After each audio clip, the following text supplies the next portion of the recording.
बारिश में ऊपर देवरानी, नीचे गरीब जेठानी का बंटवारा। झोपड़ी में रहने वाली निशा की शादी अपने पड़ोस के ही 2 मंजिला मकान में हुई थी।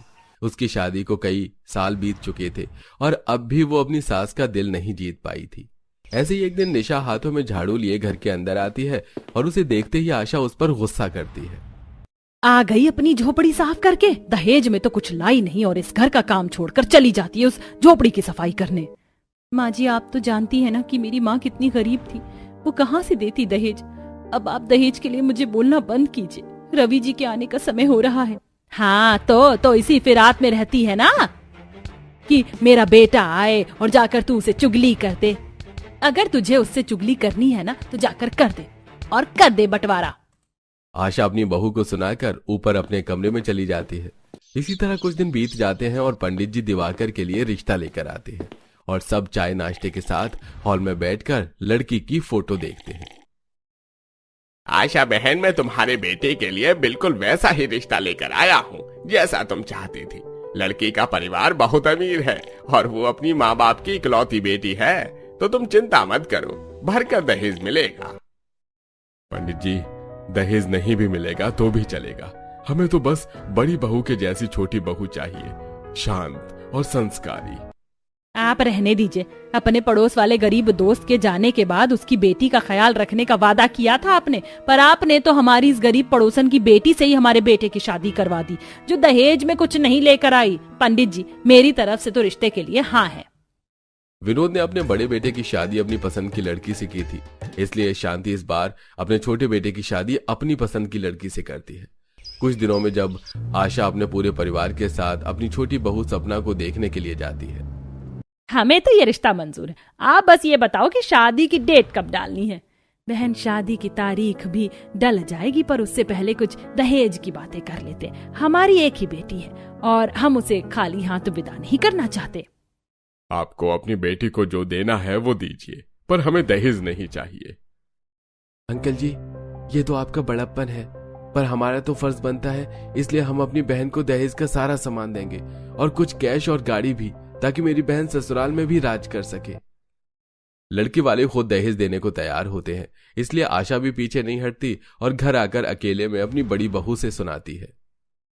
देखा ना तूने, तेरी होने वाली देवरानी कितनी अमीर है। हमारे मना करने के बाद भी वो लोग दहेज देना चाहते हैं, और एक तेरी वो गरीब माँ थी जो तुझे 2 जोड़ों में विदा करके इस दुनिया से चल बसी। दादी, आप माँ को हर वक्त क्यों डांटती हो? अगर पापा को पता चल गया तो वो आपसे नाराज हो जाएंगे।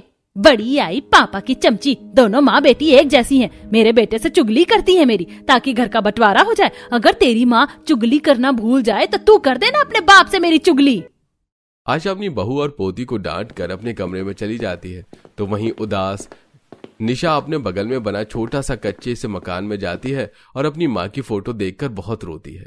समय गुजरता है, देखते ही देखते दिवाकर की शादी का दिन नजदीक आ जाता है और शादी से पहले निशा अपनी होने वाली देवरानी का कमरा सजाती है और कमरा सजाते हुए उसे अपनी माँ की याद आती है कि वो कैसे शादी वाले दिन घर को सजा रही थी और उसके बाद उसको तैयार कर रही थी। आरती की माँ उसे चुन्नी उड़ाकर उसके माथे को चूमने के बाद उससे कहती है, आज तेरी शादी है, अब तू मेरी बेटी से किसी के घर की बहू बन जाएगी, पर हमेशा अपनी सास को माँ ही समझना, चाहे वो तुझे कितना भी सुनाए, और हाँ, घर को हमेशा जोड़ के रखना। ठीक है माँ, मैं तुम्हारी ये बात हमेशा याद रखूंगी। अपनी माँ को याद करते हुए निशा की आंखों से आंसू आने लगते हैं। माँ, जब से तुम गई हो कुछ अच्छा नहीं लगता। मैं बिल्कुल अकेली हो गई हूँ। मैं हमेशा सोचती हूँ कि घर जोड़ के रखूं, पर फिर भी मेरी सास को लगता है कि मैं इस घर का बंटवारा चाहती हूँ। अगर तुम जिंदा होती तो मुझे बताती कि मैं क्या करूँ जिससे मेरी सास मुझसे खुश हो जाए और उनकी सारी गलतफहमी खत्म हो जाए। निशा अपने हाथों से अपनी देवरानी का कमरा तैयार करके बाहर जाती है और दिवाकर अपनी भाभी से कहता है, भाभी, आपने मेरा कमरा सजाया है तो अच्छा ही सजाया होगा, और आप खुश तो है ना? बहुत जल्द आपकी देवरानी आने वाली है। हाँ देवर जी, मैं बहुत खुश हूँ। मेरी देवरानी अच्छे घर से है, पढ़ी लिखी है, वो आएंगी, उसके साथ रहकर मैं कुछ नई चीज सीख पाऊंगी। मुझे भी एक दोस्त मिल जाएगी, कभी घर में मुझे अकेला महसूस नहीं होगा। आज आपको खुश देखकर बहुत अच्छा लग रहा है। चलिए अब आप भी जाकर जल्दी से तैयार हो जाइए, आप गर्भवती है, ऐसे में बारात तो नहीं जा सकती, पर मुझे घोड़ी चढ़ते हुए तो देख सकती है ना। निशा का 8वां महीना चल रहा था, पर ऐसी हालत में भी वो न सिर्फ अपने घर के सारे काम निपटाती है बल्कि अपनी बेटी को भी संभालती है और शादी में भी सारे काम अकेले करती है। बहुत जल्द दिवाकर की शादी हो जाती है और निशा की अमीर देवरानी अपने साथ काफी सारा दहेज लेकर आती है। घर के बाहर और एक और नौकरानी खड़ी होती है, तो वहीं घर के अंदर TV, fridge, washing machine, bed, sofa, अलमारी जैसे घर की जरूरत की सारी चीज भरी होती है। अरे बहू, इतना तो मैंने सोचा भी नहीं था जितना तू अपने साथ दहेज लेकर आ गई, और साथ में एक नौकरानी भी। चलो आशा, तुम्हारे सपने तो पूरे हुए। बहू, अब तुम भी जाकर आराम कर लो, बहुत थक गई होगी। चलो सपना, मैं तुम्हें तुम्हारे कमरे तक ले जाती हूँ। वैसे भी कल तुम्हारी पहली रसोई है। निशा अपनी देवरानी को उसके कमरे तक ले जाती है, तो वहीं दिवाकर, रवि और विनोद मिलकर दहेज का सारा सामान को सेट करवाते हैं। अब अगली सुबह आशा अपनी अमीर बहू को उठाने के लिए जाती है, पर सपना है जो उठने का नाम ही नहीं लेती और आशा से बोलती है, अभी तो सुबह के सिर्फ 8 बज रहे हैं, मैं 9 बजे तक उठती हूँ। और मैंने सुना है अगर नई बहू बने हुए खाने को हाथ भी लगा दे तो भी उसकी पहली रसोई मानी जाती है। तो आप खाना बनाकर रखो, मैं आकर हाथ लगा दूंगी। बोल तो तू बिल्कुल सही रही है बहू। चल ठीक है, तू आधा घंटा और आराम कर ले, खाना बड़ी बहू बना देगी। क्योंकि सपना काफी सारा दहेज लेकर आई थी, इसलिए आशा सपना को पलकों पर रखती है और रसोई में जाकर निशा को सारा खाना बनाने को कहती है। अकेली निशा सारा खाना बनाकर तैयार कर देती है। कुछ ही देर में सपना भी तैयार होकर नीचे आती है और सभी को खाना परोसती है। जल्दी से सब खाकर बताओ मेरी छोटी बहू ने खाना कैसा बनाया है, आखिर आज उसकी पहली रसोई थी। सपना, तुमने बहुत अच्छा खाना बनाया है। हाँ बहू, तुम्हारे हाथ का खाना खाकर मुझे अपनी बड़ी बहू की पहली रसोई याद आ गई। ये लो, मेरी तरफ से तुम्हारी पहली रसोई का नेक। इस तरह सपना बिना कुछ करे सारा क्रेडिट ले लेती है और आशा हर वक्त अपनी छोटी बहू के आगे पीछे घूमती है। इसी तरह कुछ दिन बीत जाते हैं और एक दिन अचानक से तेज बारिश होने लगती है और सपना बालकनी पर खड़े होकर हाथ बाहर निकालकर बारिश को एंजॉय कर रही होती है। तभी वहां आशा आती है और अपनी सास को देखकर सपना आशा से बोलती है, माँ जी आ गई आप? मैं आपको बताना भूल गई, आज बारिश हो रही है ना, तो इसीलिए दहेज में जो मेरे साथ मेरी नौकरानी आई थी वो आज काम पर नहीं आ पाएगी। और बारिश में तो हर किसी को चाय पकौड़े समोसे पसंद होते हैं। आप जेठानी जी से बोलिए ना कि वो मेरे लिए चाय पकौड़े समोसे बना ले। इसके लिए भी तुझे मुझे कहना पड़ेगा बहू, ये तेरा ही घर है, तुझे जो करना हो तू कर। और तुम बिल्कुल भी मत डरना अपनी जेठानी से कुछ कहने में।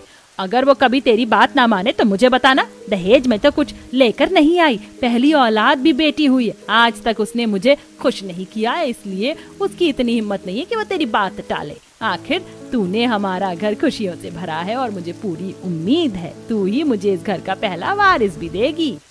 सपना के कहने पर आशा नीचे सीढ़ियों से उतरकर निशा के पास जाती है और उसे चाय पकौड़े समोसे बनाने को कहती है। अकेली निशा सबके लिए चाय पकौड़े समोसे बनाती है और हाथों में चाय पकौड़े समोसे लेकर सीढ़ियों पर चढ़ती हुई ऊपर जाती है और बालकनी में लगी टेबल पर खाने का सामान रख देती है। कुछ देर में सपना और आशा वहां आते हैं और निशा को सुनाना शुरू कर देते हैं। दीदी आप गरीब घर से हो, फिर भी आपकी माँ ने आपको सिखाया नहीं क्या कि खुले में खाना नहीं रखना चाहिए, बारिश हो रही है, बारिश का पानी बालकनी में आता है, समोसों में चला जाता तो? अरे बहू, ये मोटी बुद्धि है, इसके पास अकल हो जब तो कोई काम सही से करे। निशा ने सोचा था कि सपना के आने के बाद उसे एक दोस्त, एक बहन मिलेगी और वो सपना के साथ अच्छे से रहेगी, पर सपना का बर्ताव देखकर निशा को काफी बुरा लगता है और वो सीढ़ियां उतरकर रोते हुए अपने कच्चे मकान में जाकर अपनी माँ की फोटो देखकर बैठकर रोने लगती है। माँ, मेरे सारे सपने फिर से टूट गए। मुझे लगा मेरी देवरानी मेरे साथ रहेगी, पर वो भी माँ जी की तरह है। माँ जी को हर वक्त देवरानी जी ही नजर आती है। वो तो बस यही चाहती है कि मैं उनकी नजरों से दूर हो जाऊं। अब तुम ही बताओ मैं क्या करूं? निशा अपनी माँ को याद कर ही रही होती है कि तभी वहां रवि आता है। अरे तुम यहाँ बैठी हो और मैं तुम्हें पूरे घर में ढूंढ रहा हूँ। देखो, मैं सबके लिए आलू की कचौरी लेकर आया हूँ। क्या हुआ, तुम इतनी परेशान क्यों हो? मुझे क्या होगा, मैं बिल्कुल ठीक हूँ। बस माँ की याद आई तो इस बारिश में अपने घर आ गई। यहाँ आकर ऐसा लगता है जैसे माँ मेरे साथ हैं। अच्छा, आप घर में चलो, सब साथ में बारिश के मजे लेते हुए कचौड़ियाँ खाएंगे। रवि छाता लेकर निशा के साथ अपने पड़ोस वाले घर में जाता है, जहाँ पूरा परिवार बालकनी पर बैठकर आलू की कचौड़ियाँ खाता है और बारिश को एंजॉय करता है। पर इस बीच भी आशा बार बार ऐसी हालत में निशा को किसी न किसी काम से नीचे भेजती है। भाभी आप बैठो, अब मैं नीचे से सामान ले आता हूँ। माँ आपको दिखाई नहीं देता कि भाभी गर्भवती है, और हमारे घर में जो नौकरानी आई थी वो क्यों नहीं आ रही?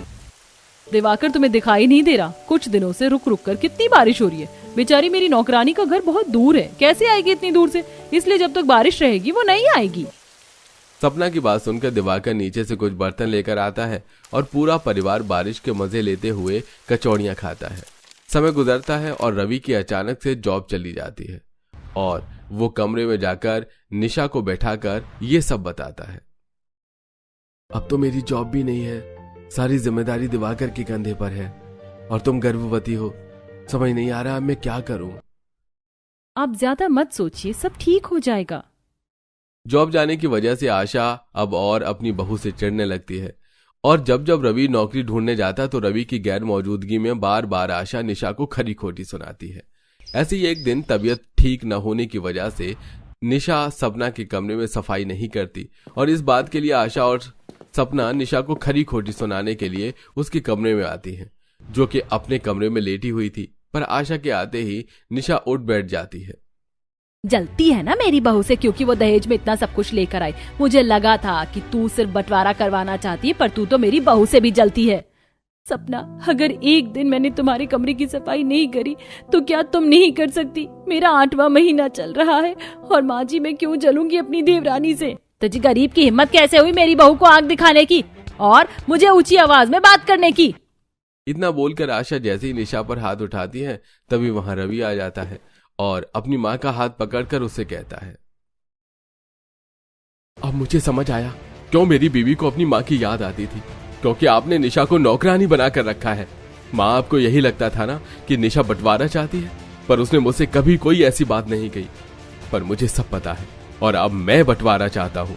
नहीं रहना मुझे उस घर में, नहीं रहना जहां मेरी बीवी की इज्जत नहीं है। अपनी माँ की बातें सुनकर रवि अपनी बीवी, बच्चे और जरूरत का सामान लेकर घर से निकल जाता है। बारिश हो रही थी। एक छाते में निशा सामान लिए थी, वहीं दूसरे में रवि अपनी बेटी के साथ था। ये आपने सही नहीं किया, अब हम कहाँ रहेंगे? माँ, नानी का घर तो दादी का नहीं है, तो क्या हम उसमें नहीं रह सकते? गुड़िया ने सही कहा, अब हम तुम्हारी माँ के घर में रहेंगे। इतना बोलकर रवि अपनी बेटी और बीवी के साथ अपने घर के पड़ोस में बने निशा की माँ के झोपड़े में जाता है। ये सब देखकर आशा को बहुत गुस्सा आता है और वो अपनी छोटी बहू के साथ ऊपर बालकनी से रवि को अपने परिवार के साथ उस कच्चे मकान में जाता हुआ देखती है। देख रही है बहू, इस लड़की ने बंटवारा करवा ही दिया। जब 4 दिन बीवी बच्चे लेकर इस टूटे मकान में रहेगा ना इस बारिश में, तब अपने आप अकल आ जाएगी इसे।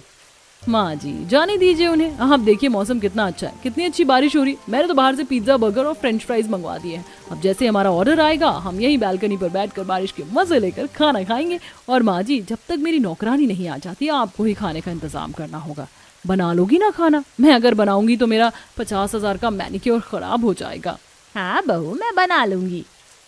कुछ ही देर में बारिश और तेज हो जाती है और थोड़ी देर में सपना का ऑर्डर भी आ जाता है और सपना अपनी सास के साथ बालकनी पर बैठकर खाने को एंजॉय करती है। तो वहीं कच्चा मकान होने की वजह से घर में और जमीन में सीलन आने लगती है। कच्चा और पुराना घर होने की वजह से पूरे घर में और दीवार में सीलन आ रही है। मुझे तो डर लग रहा है कहीं छत न टपकने लगे। अब निशा जमीन पर पन्नी लगाकर बिस्तर बिछाती है और पूरा परिवार सो जाता है। आधी रात को बारिश तेज होने की वजह से निशा के घर की छत टपकने लगती है। माँ, मुझे नींद नहीं आ रही है, घर की छत बहुत ज्यादा टपक रही है, देखो मैं गीली हो रही हूँ। अब हम क्या करें? जिस चीज का डर था वही हुआ। कोई बात नहीं बेटा, इस तरफ छत टपक रही है, घर का दूसरा कोना भी सही है, हम उस तरफ सो जाते हैं। निशा और रवि अपना बिस्तर घर के दूसरे कोने में लगा लेते हैं। अब निशा और रवि बैठकर सारी रात गुजारते हैं तो वहीं गुड़िया जमीन पर सोती है। अगली सुबह होते ही आशा घर में ब्रेड पकौड़े बनाती है। सुबह भी हल्की हल्की बारिश हो रही होती है और पूरा परिवार वहीं बालकनी पर बैठकर चाय और ब्रेड पकौड़े खा रहा होता है। तो वहीं रवि पास से पन्नी और सूखी घास का जुगाड़ करके लाता है। देख रहे हैं आप, आपकी पसंद की बहू ने क्या किया। आज मेरा बेटा कैसे मजदूरों की तरह काम कर रहा है इस टूटे घर की छत को ठीक करने के लिए। ये सब कुछ तुम्हारी वजह से हुआ है। तुमने कभी अपनी बड़ी बहू को बहू नहीं समझा। इधर सास ससुर लड़ रहे थे, उधर निशा ने सीढ़ियां पकड़ी और रवि उससे कहता है, निशा, मैं अभी टेम्परेरी छत की मरम्मत कर देता हूँ ताकि छत टपकनी बंद हो जाए। जैसी नौकरी लगेगी घर की मरम्मत भी करवा दूंगा। अकेले रवि निशा के साथ मिलकर बांस की सीढ़ी पर चढ़कर छत पर पन्नी लगाता है और उस पर सूखी घास रख देता है। पर सूखी घास और खराब पन्नी ज्यादा देर बारिश को रोक नहीं पाती और दिन में जब पूरा परिवार एक साथ बैठकर घर में खाना खा रहा होता है तो खिड़की और दरवाजे से बारिश के पानी के छींटे आने लगते हैं और दूसरी तरफ से भी छत टपकने लगती है और बारिश का सारा गंदा पानी उनके खाने में आ जाता है। माँ, अब तो पहले से भी ज्यादा छत टपकने लगी। पापा ने जिधर से छत ठीक करी, अब बस वही जगह ठीक है। मेरे खाने में भी बारिश का पानी आ गया है, अब मैं नहीं खाऊंगी। एक समय था जब मैं पूरा घर संभालता था और आज मैं इतना लाचार हूं कि तुम लोगों के लिए कुछ नहीं कर पा रहा। आप ऐसा क्यों बोलते हैं? आपने जो किया हमारे लिए वो बहुत है। मैं अभी बाहर से कुछ ईंट और मिट्टी लेकर आती हूँ ताकि घर का चौखट ऊंचा कर सकूं, वरना बारिश का पानी घर में आ जाएगा। निशा और रवि बाहर जाते हैं और बाहर से ईंट और मिट्टी लेकर आते हैं और दरवाजे के बाहर लगा देते हैं ताकि बारिश का पानी घर में न जाए। ये सब देखकर सपना और आशा उनके पास आते हैं और उनकी गरीबी का मजाक बनाते हैं। जेठ जी, इसीलिए कहते हैं गुस्से में कभी कोई फैसला नहीं लेना चाहिए। आप लोगों को हमारी फिक्र करने की जरूरत नहीं है, अपनी फिक्र कीजिए। इस बारिश में तुम्हारी नौकरानी नहीं आने वाली, हम तो अपना काम खुद कर लेंगे, पर तुम लोगों का क्या होगा? रवि सपना और अपनी माँ को जवाब देकर अंदर चला जाता है। इसी तरह समय गुजरता है और रवि की नौकरी लग जाती है और वो अपने घर की मरम्मत करवाना शुरू कर देता है। तो वहीं सुबह शाम बारिश होने की वजह से नौकरानी भी घर आना बंद कर देती है, जिस वजह से घर की सही से सफाई नहीं हो पाती, खास तौर पर बालकनी की। अब बालकनी गंदी रहने लगती है। ऐसे ही एक दिन अचानक से बारिश शुरू होती है और सपना रील बनाने के लिए बालकनी पर आती है और जैसी रील बनाना शुरू करती है उसका पैर फिसल जाता है और वो गिर जाती है। तभी आशा हाथ में खाना लेकर आती है। अरे बहू, तू गिर कैसे गई? 2 दिन से तूने बालकनी की सफाई नहीं करी। देख कितनी गंदी बालकनी है, पेड़ पौधे भी बालकनी पर ही हैं। अब लापरवाही करेगी तो गिरेगी ही ना। एक नंबर की काम चोर है तू। तुझसे तो अच्छी मेरी गरीब बहू थी। भले ही दहेज में कुछ नहीं लेकर आई थी, पर सारा काम अच्छे से करना जानती थी। अगर इतना ही प्यार उस गरीब से है तो रोक लेती, जाने क्यों दिया? मैं घर की नौकरानी नहीं। मेरे माँ बाप ने मुझे इतना दहेज इसलिए नहीं दिया ताकि मैं यहाँ नौकरों की तरह काम करूं। सपना मुंह बनाकर कमरे में चली जाती है और सामान पैक करने लगती है। कुछ ही देर में बालकनी गंदी और बारिश होने की वजह से मेंढक और जोंक बालकनी पर आशा को दिखाई देते हैं, जो उसकी तरफ आ रहे थे, जिन्हें देख वो हड़बड़ी में भागती है और बहू के कमरे में जाती है। देख बहू, तेरी लापरवाही की वजह से इस बारिश में मेंढक और जोंक भी आने लगे हैं घर में। ये सब मेरी लापरवाही से हुआ है ना, तो मैं जा रही हूँ। सही किया जेठानी जी ने बंटवारा करके। सपना और आशा के बीच में बहस हो रही होती है कि तभी दिवाकर परेशान बारिश में भीगते हुए घर आता है। आपको क्या हुआ और आप इस बारिश में भीगते हुए क्यों आए हैं? सब खत्म हो गया। इस बारिश की वजह से मेरी नौकरी चली गई। अब पता नहीं इस बारिश में कब तक नौकरी मिलेगी। आप फिक्र मत कीजिए, मैं अभी अपने भैया को फोन करती हूँ, वो हमारी मदद जरूर करेंगे। मदद के लिए सपना बार बार अपने भाई को फोन करती है। तुम्हें समझ नहीं आ रहा? अगर मैं तुम्हारा फोन नहीं उठा रहा हूँ इसका मतलब यह है कि मुझे तुमसे बात नहीं करनी। हमने तुम्हारी शादी करवा दी है, अब अपना घर संभालो। दहेज में भी सब कुछ दिया है, फिर किसके लिए फोन कर रही हो? भैया, मेरे पति की नौकरी चली गई, इसलिए आपकी मदद चाहिए थी। अरे सारी जिंदगी क्या हम तुम्हारी ही मदद करते रहेंगे? अब फोन रखो और अब माँ को फोन मत कर लेना, क्योंकि पापा का बिजनेस अब मैं संभाल रहा हूँ, तो घर में वही होता है जो मैं चाहता हूँ, समझी? बिजनेस भाई के हाथ में आने के बाद उसके तेवर बदल चुके थे और वो अपनी बहन की मदद नहीं करता। तभी कमरे में विनोद आता है। क्या हुआ बहू, तुम्हारे भाई ने फोन रख दिया क्या? तुम्हारी मदद नहीं करना चाहता? आशा, अगर तुमने बहू पर उस दिन हाथ न उठाया होता, बड़ी बहू के साथ ऐसी बदसलूकी न की होती, तो आज हमारा बेटा हमारे साथ होता। तुम्हें क्या लगा कि बंटवारा होने के बाद रवि नीचे उस टूटे मकान में अच्छे से नहीं रह पाएगा? देखो उसकी कितनी अच्छी नौकरी लग गई और 1 महीने के अंदर उसने अपने घर में काम करवाना भी शुरू कर दिया। और हम एक देखो सब कुछ होते हुए भी आज हमारे पास कुछ भी नहीं है। माँ, सपना, अब भैया ही हमारी मदद कर सकते हैं। हमें उनके पास चलना चाहिए, वरना आने वाले समय में हम दाने दाने के लिए मोहताज हो जाएंगे। दिवाकर की नौकरी जाने के बाद सपना को अपने मायके से ठोकर मिलती है, जिसके बाद आशा और सपना का सारा घमंड चकनाचूर हो जाता है और पूरा परिवार बारिश में रवि के पास जाता है और हाथ जोड़कर आशा से माफी मांगते हैं। बहू मुझे माफ कर दे, तू दहेज नहीं लेकर आई इसलिए मैंने तेरे साथ इतना बुरा व्यवहार किया, पर दिवाकर की भी नौकरी चली गई है। इस बारिश में घर चला पाना मुश्किल हो जाएगा। तेरे पापा भी काम नहीं करते, इसलिए मैं चाहती हूँ कि तू मेरे बेटे और पोती के साथ वापस घर में आ जा ताकि रवि घर संभाल सके। आज जब हमारी जरूरत पड़ी तो हमारे पास आ गई। क्या हुआ, अमीर बहू के मायके वाले काम नहीं आए? अरे जब दहेज का सामान काम नहीं आ रहा तो हमारे पास आ गए। अब मैं उस घर में कभी नहीं जाऊंगा, पर मैं आपका बेटा हूं, इसलिए बेटे होने का फर्ज जरूर निभाऊंगा। आप लोग यहाँ से जा सकते हैं। चिंता मत कीजिए, जैसे मैं पहले अकेले घर चलाता था वैसे ही अब भी दोनों परिवार चला लूंगा। रवि अपने परिवार की मदद करने के लिए तो मान जाता है, पर वो अपने घर नहीं जाता और उस टूटे मकान की मरम्मत करवा कर उसी घर में रहता है। साथ ही अपने परिवार को भी पूरा खर्चा देता है। कुछ ही दिनों में निशा एक प्यारे से बेटे को जन्म देती है और उसी के साथ दिवाकर की भी नौकरी लग जाती है।